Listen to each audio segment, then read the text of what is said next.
ഗ്രാമം ഉളിയന്നൂർ ഗ്രാമം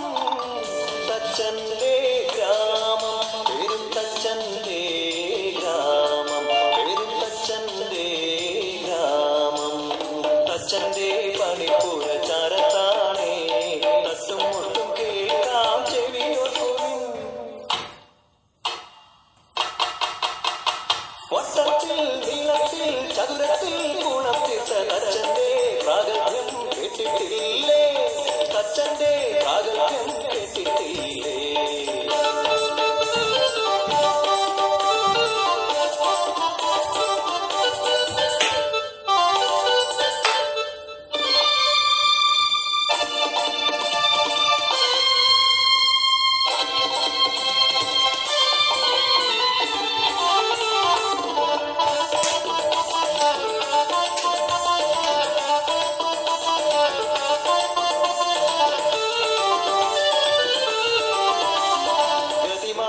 ഒഴുകിയ പുഴ കടന്നെത്തുവാൻ വലിയൊരു മരപ്പാലം തീർത്തു തച്ചൻ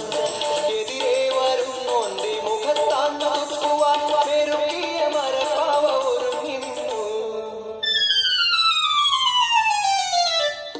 പെരുത്തച്ഛൻ ഒരുക്കിയ മരപ്പാവ ഒരു ദിനം അടിയേറ്റു പതിതനായി വീണുപോയി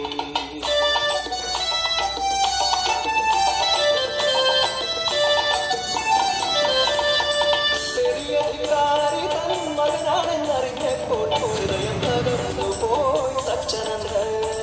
ക്ഷതവേറ്റവമാന ഭാരത്താൽ പോകുന്ന തച്ചനെ നോക്കി ചിരിച്ചു പുത്രൻ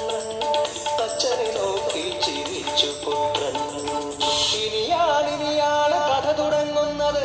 പെരുന്തച്ചനൊരെതിരാളി മറ്റാരുമല്ല സ്വന്തം മകൻ തന്നെ